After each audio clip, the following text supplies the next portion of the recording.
الحمد لله وحده والصلاة والسلام على مصطفى وعلى آله ومن والاه أما بعد.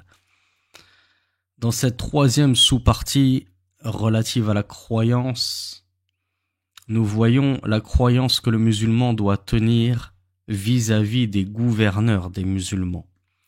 Le cheikh, rahimahullah, nous dit premièrement, nous devons croire en l'obligation de leur obéissance. Et ceci en vertu de la parole d'Allah, subhanahu wa ta'ala, qui a dit « Ya ayyuhalladhina amanu, ati'u Allah wa ati'u ar-rasul, wa ulil amri minkum » Dans la sourate numéro 4, les femmes, verset 59, Allah nous dit « Ô vous qui avez cru, obéissez à Allah et obéissez aux messagers ainsi qu'aux détenteurs de l'autorité d'entre vous. » وَلِقَوْلِ الرَّسُولِ صلى الله عليه وعلى آله وسلم اسمعوا وأطيعوا وإن تأمر عليكم عبد حبشي كأن رأسه زبيبة. Et dans un hadith rapporté par l'imam al-Bukhari, rahmatullahi alayhi, le prophète sallallahu alayhi wa ala alihi wa sallam a dit « Écoutez et obéissez quand bien même vous gouvernerez un esclave abyssin dont la tête serait semblable à un raisin sec. » وَقَوْلِهِ مَنْ أَطَاعَنِي فَقَدْ أَطَاعَ اللَّهَ وَمَنْ عَصَانِي فَقَدْ عَصَى اللَّهَ وَمَنْ أَطَاعَ أَمِيرِي فَقَدْ أَطَاعَنِي وَمَنْ عَصَى أَمِيرِي فَقَدْ عَصَانِي. Et dans un autre hadith, le prophète sallallahu alayhi wa ala alihi wa sallam a dit « Quiconque m'obéit a certes obéi à Allah, et quiconque me désobéit a certes désobéi à Allah. Et quiconque m'obéit, et quiconque a obéi à mon émir m'a certes obéi, et quiconque a désobéi à mon émir m'a certes désobéi. » Et ce hadith également se trouve dans l'authentique de Al-Bukhari, rahmatullahi alayhi. وَلَكِنْ لَا يَرَى طَاعَتَهُمْ فِي مَعْصِيَةِ اللَّهِ عَزَّ وَجَلَّ. Cependant, nous ne voyons pas et nous ne croyons pas en l'obligation de leur obéissance dans la désobéissance à Allah, bien entendu. لأن طاعة الله مقدمة على طاعتهم في قوله تعالى ولا يعصينك في معروف. Et ceci, car l'obéissance d'Allah subhanahu wa ta'ala sera toujours prépondérante et prioritaire sur leur obéissance à eux, les détenteurs de l'autorité.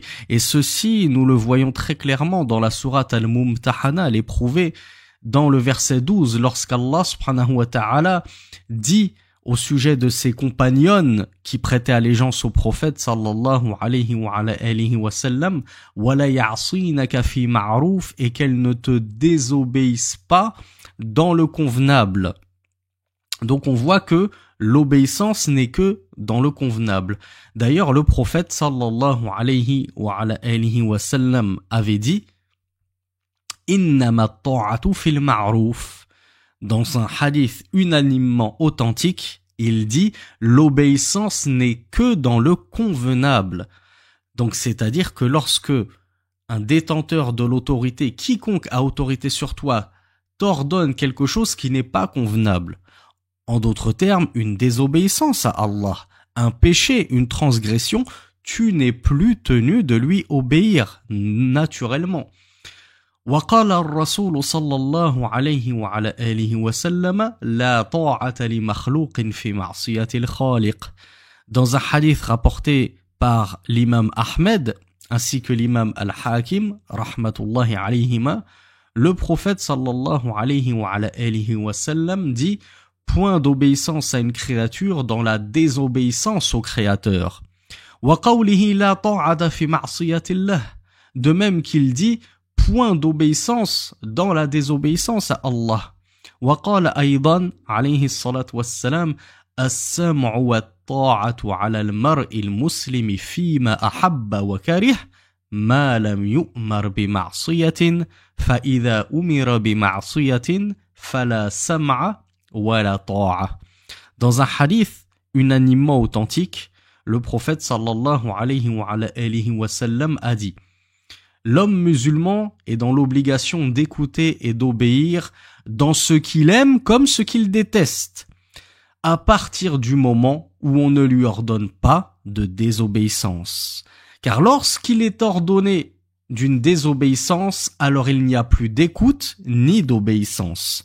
Donc on voit que le musulman se doit d'écouter et d'obéir à son gouverneur. Et quand on parle de gouverneur, on parle de nos rois, nos présidents musulmans qui gouvernent nos pays d'islam.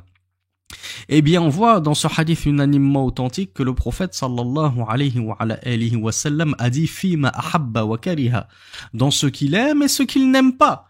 C'est-à-dire que même si ce que on t'ordonne, ça ne te plaît pas, et que tu préférerais t'y soustraire, à partir du moment où on ne t'a pas ordonné une désobéissance à Allah subhanahu wa ta'ala, alors tu te dois d'obéir, et tu te dois d'obtempérer. Comme on l'a vu dans un hadith précédent, le prophète sallallahu alayhi wa sallam avait dit: quiconque obéit à mon émir m'a certes obéi, et quiconque lui a désobéi m'a certes désobéi. Et juste avant, il avait dit: et celui qui m'obéit a certes obéi à Allah, et celui qui m'a désobéi a certes désobéi à Allah. Donc on voit que l'affaire est importante et capitale, et ce n'est pas un jeu, et elle n'est pas du tout à prendre à la légère.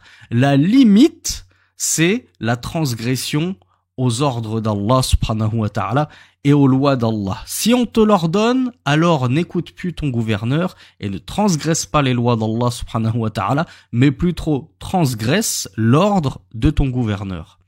Deuxièmement, yara hurmat al-khuruj alayhim. Deuxièmement, le musulman, dans sa croyance, considère qu'il est interdit de sortir contre les détenteurs de l'autorité parmi les musulmans. أو إعلان معصيتهم لما في ذلك من شق عصا الطاعة على السلطان المسلمين ولقول الرسول صلى الله عليه وعلى آله وسلم من كره من أميره شيئا فليصبر فإنه من خرج من السلطان شبرا مات ميتة جاهلية. والحديث متفق عليه. وفي قوله صلى الله عليه وعلى آله وسلم من أهان السلطان أهانه الله. والحديث أخرجه الإمام الترمذي وحسنه. Donc, deuxièmement, nous croyons et nous considérons qu'il est interdit de sortir contre le gouverneur.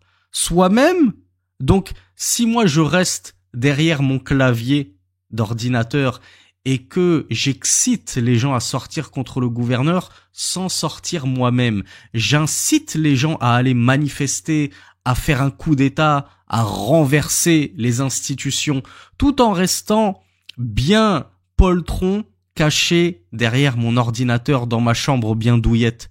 Est-ce que je rentre dans cette interdiction? Oui.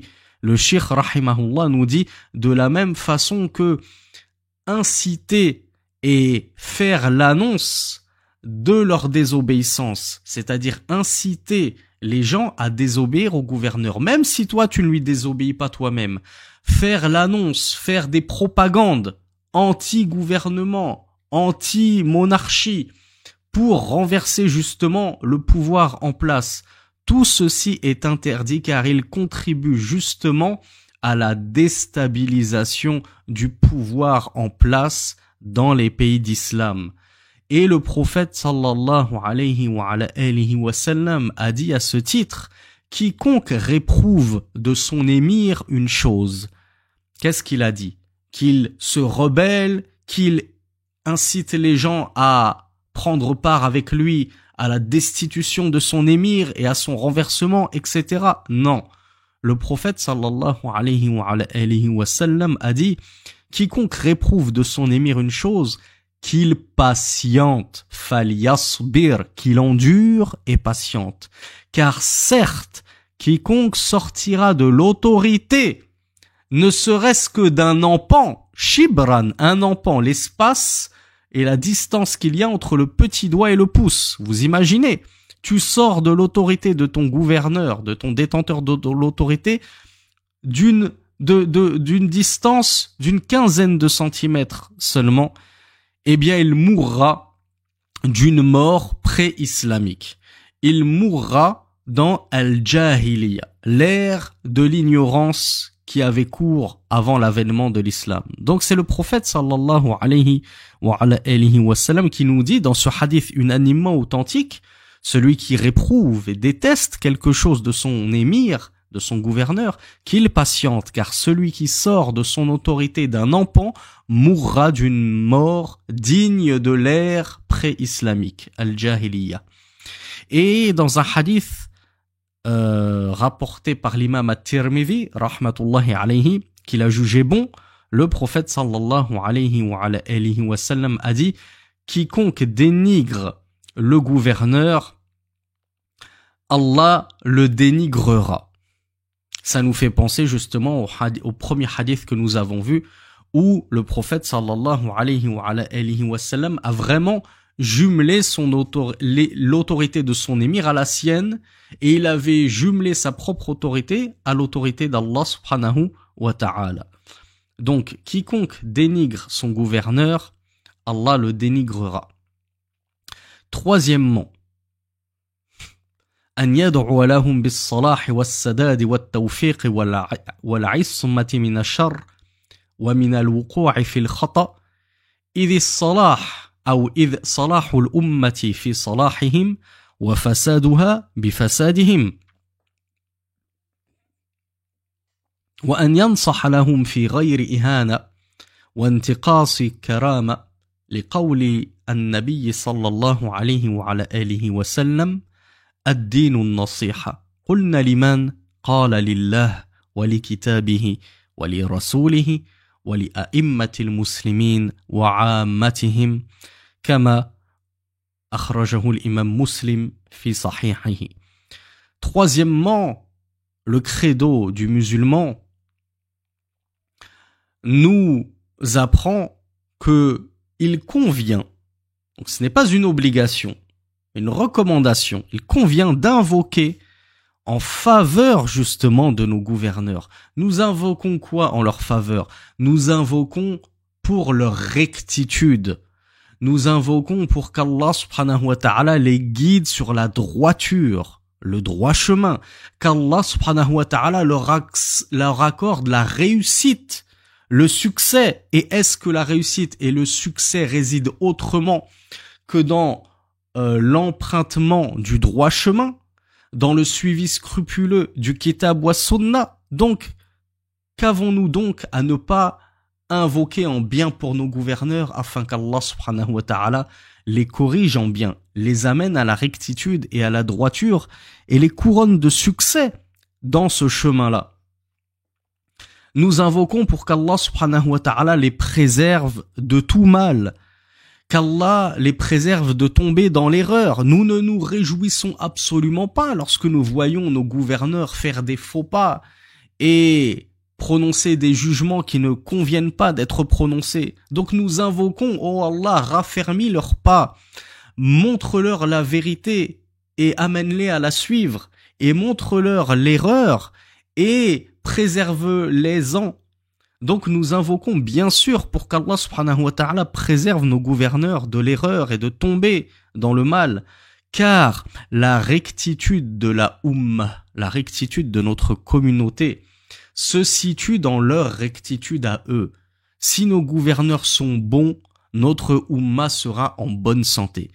Et la corruption de la Ummah réside dans la corruption des gouverneurs.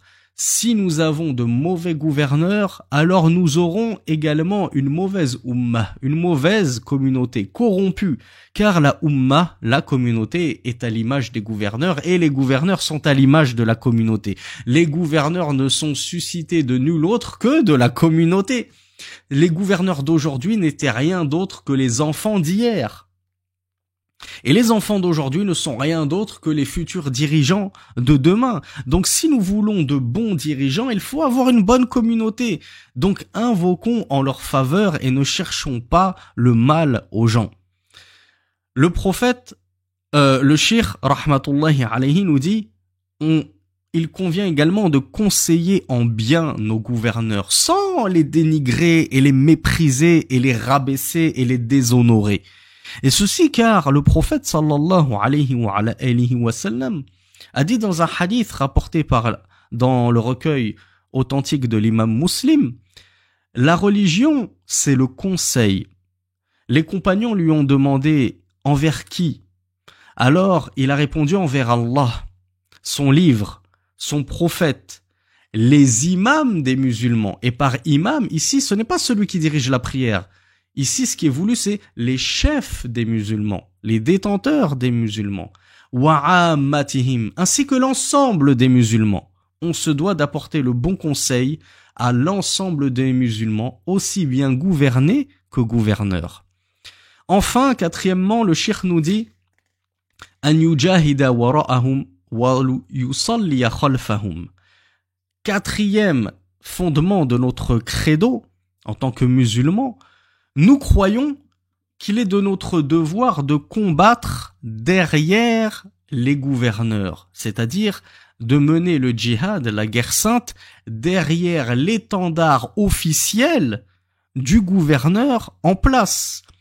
De même que nous prions derrière nos gouverneurs. Et je vous rappelle qu'en présence du gouverneur, c'est lui qui a la présidence de la prière, devant même l'imam, quand bien même le gouverneur ne connaîtrait que très peu du Coran. C'est lui qui préside la prière, car c'est lui le chef suprême des musulmans.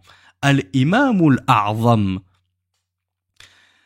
Et le cheikh nous dit quand bien même wa in fasaqu wartakabu al-muharramat allati hiya duna al-kufr liqawli ar-rasul sallallahu alayhi wa ala alihi wa sallam liman sa'alahu an ta'ati umara'i as-su isma'u wa ati'u fa innama alayhim ma hummilu wa alaykum ma hummiltum.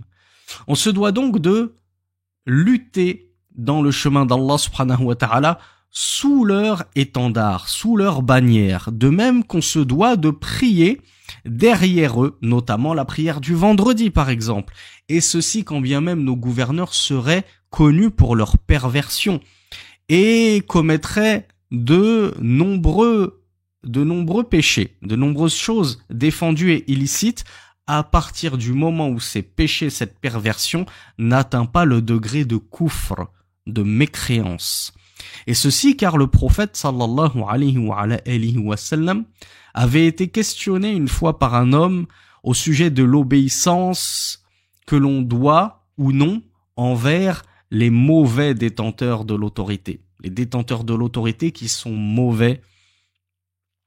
Eh bien, il répondit, écoutez et obéissez, car vous ne supporterez que votre propre charge, et à eux leur charge et responsabilité. Donc chacun endossera sa part de responsabilité. Toi, ta responsabilité, c'est d'obéir à ton gouverneur, de prier derrière lui pour ne pas faire scission d'avec la Jama'a, le groupe des musulmans, de combattre dans le sentier d'Allah lorsque le djihad a été annoncé et déclaré par ton gouverneur.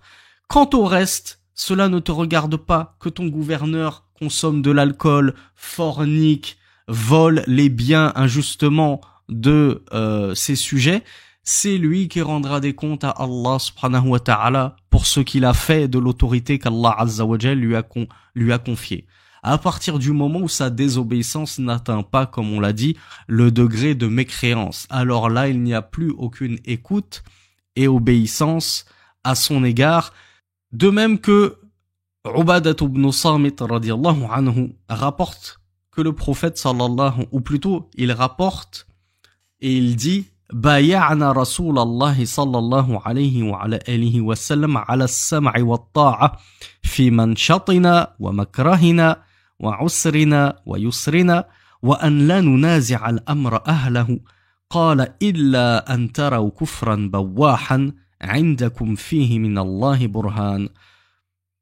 Donc dans un hadith authentique, Ubadah ibn Samit radiyallahu anhu a dit: nous avons prêté allégeance au messager d'Allah sallallahu alayhi wa sallam quant à l'écoute et l'obéissance, c'est-à-dire envers nos détenteurs de l'autorité, nos gouverneurs, bon gré mal gré, c'est-à-dire dans les choses qui nous plaisent comme celles qui ne nous plaisent pas, dans la difficulté et dans l'aisance. C'est pas t'obéis à ton gouverneur et tu l'écoutes que quand c'est facile. Non, même dans la difficulté, il va falloir faire preuve de patience et d'endurance et lui obéir malgré tout.